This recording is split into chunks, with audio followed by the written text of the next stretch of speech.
ಅಂತ ಕೈಲೇ ಇಟ್ಕೊಂಡು ರೋಪ್ನ ಜಾರಿ ಹೋಗ್ತಿದ್ದಾಳಂತೆ. ನೋಡ್ರಿ ತಿರ್ಗಮ್ಮ ಕಡೆ ಮುಖ ತೋರಿಸು. ಇದೇ ಹುಡುಗಿ ಸುಷ್ಮಾ ಅಂತ ಅಂದು. ನನ್ನ ಜೀವನದಲ್ಲಿ ಬರೀ ಇನ್ಸ್ಟಿಟ್ಯೂಷನು, PG, ಲೈಬ್ರರಿ, ಬುಕ್ಕು ಅದನ್ನು ಬಿಟ್ಟರೆ ಬೇರೇನು ಪ್ರಪಂಚನೇ ಇರಲಿಲ್ಲ. ಆಫ್ಟರ್ 1.5 ಮಂತ್ ನಾನು ಡಿಸೈಡ್ ಮಾಡಿದ್ದು ಎಲ್ಲಾದರೂ ಹೊರಗಡೆ ಹೋಗೋಣ ಅಂತ, ಅದು ನೇಚರ್ ಜೊತೆ ಸ್ವಲ್ಪ ಟೈಮ್ ಸ್ಪೆಂಡ್ ಮಾಡೋಣ ಅಂತ. ಸೊ ಬೇಗ ರೆಡಿ ಆಗಿಬಿಟ್ಟು ಟಿಫನ್ನು ಸಮೇತ ಏನು ಮಾಡ್ದಲೇ ಹೊರಗಡೆ ಟಿಫನ್ ಮಾಡ್ಕೊಂಡು ನಾನು ಹೊರಟಿದ್ದು ದಾಂಡೇಲಿಗೆ. ದಾಂಡೇಲಿ ಅಂದ ತಕ್ಷಣ ರಾಫ್ಟಿಂಗು ಅದು ಇದು ಅಂತಲೇ ಪ್ರತಿಯೊಂದು ಏನೂ ಇರಲ್ಲ, ಈ ಥರ ಪಾರ್ಕು ಸಮೇತ ಇರುತ್ತೆ. ಇದೇನು ತುಂಬ ದೂರನೂ ಇಲ್ಲ. ಬಸ್ ಸ್ಟ್ಯಾಂಡ್ ಇಳಿತಿದ್ದಂಗೆ ಜಸ್ಟ್ 5 ನಿಮಿಷ ನಡ್ಕೊಂಡು ಹೋಗಬೇಕು, ಅದ್ರ ಪಕ್ಕನೇ ಇದೆ. ಸಖತ್ ಅಂದರೆ ಸಖತ್ತಿದೆ. ನಿಜವಾದ ಅರಣ್ಯ ಪ್ರದೇಶದಲ್ಲಿ ಒಂದು ಪಾರ್ಕ್ ಥರ ಮಾಡಿದ್ದಾರೆ.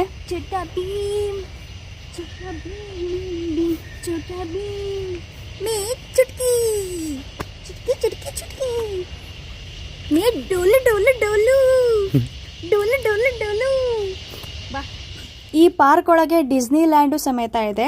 ಹಾಗೆ ಮರಗಳು ಸಮೇತ ತುಂಬ ವರ್ಷದ ಹಳೆಯ ಮರಗಳು ಇದ್ದಾವೆ. ಡೆನ್ಸ್ ಫಾರೆಸ್ಟ್ ಇದು.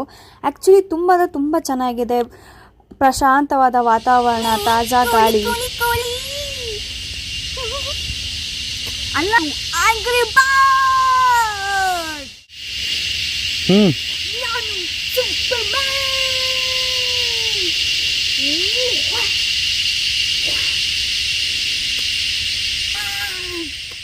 ಇಲ್ಲಿ ಚಿಕ್ಕವರಿಂದ ದೊಡ್ಡವರವರೆಗೂ ಪ್ರತಿಯೊಂದು ಆಟ ಆಡೋ ವ್ಯವಸ್ಥೆ ಸಮೇತ ಇದೆ. ಕುತ್ಕೊಳ್ಳೋ ಆಸನಗಳಿದ್ದಾವೆ.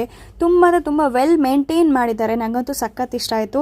ಇಲ್ಲಿ ಕಳೀತಾ ಇದ್ದರೆ ಸಮಯ ಹೋಗೋದೇ ಗೊತ್ತಾಗಲ್ಲ, ಅಷ್ಟು ಕಳೆದೋಗ್ತೀರಾ. ನಿಜವೂ ರಿಯಲಿ ತುಂಬ ಚೆನ್ನಾಗಿದೆ. ಅದರಲ್ಲೂ ನಾನು ಹೋಗಿದ್ದು ಮಳೆ ಬರೋ ಟೈಮಲ್ಲಿ. ಇನ್ನೂ ಸಖತ್ ಅಂದರೆ ಸಖತ್ ಇಷ್ಟ ಆಯಿತು. ಅದಾದಮೇಲೆ ಇಲ್ಲಿಗೇನೋ ಒಂಥರ ಕುತ್ಕೊಂಡು ಸಮಾಧಾನದಿಂದ ರಿಲ್ಯಾಕ್ಸ್ ಮಾಡ್ತಾಯಿದ್ರೆ ಪ್ರಪಂಚನೇ ಮರ್ತೋಗೋಷ್ಟು ನೆಮ್ಮದಿ, ಸಂತೋಷ ಆಗುತ್ತೆ. ನನಗಂತೂ ಸಖತ್ ಇಷ್ಟ ಆಯಿತು. ಅದಾದಮೇಲೆ ಎಂಟ್ರಿ ಫೀಸು ಜಸ್ಟ್ 20 ರೂಪಾಯಿ. ಆ 20 ರೂಪಾಯಿಗೆ ನಿಜವಾಗ್ಲೂ ವರ್ತ್ ಇಟ್ ಅಂತ ಅನಿಸುತ್ತೆ. ಬಿಕಾಸ್ ಅಷ್ಟು ಚೆನ್ನಾಗಿರೋ ಅನುಭವ ನಿಮಗಾಗುತ್ತೆ. ದಯವಿಟ್ಟು ಒಂದ್ಸಲ ವಿಸಿಟ್ ಮಾಡಿ. ದಾಂಡೇಲಿಗೆ ಬಂದರೆ ಬಸ್ ಸ್ಟ್ಯಾಂಡ್ ಪಕ್ಕನೇ ಈ ಪಾರ್ಕ್ ಇದೆ. ಅದಾದಮೇಲೆ ಸಿಕ್ಕಾಪಟ್ಟೆ ಹೊಟ್ಟೆ ಹಸ್ತಿತ್ತು ಅಂತ ಒಂದು ಪಿಜ್ಜಾ ತಿಂದ್ಕೊಂಡು ಆರಾಮಾಗಿ ಮತ್ತೆ ನಾನು ಧಾರವಾಡಕ್ಕೆ ವಾಪಸ್ ಬಂದೆ.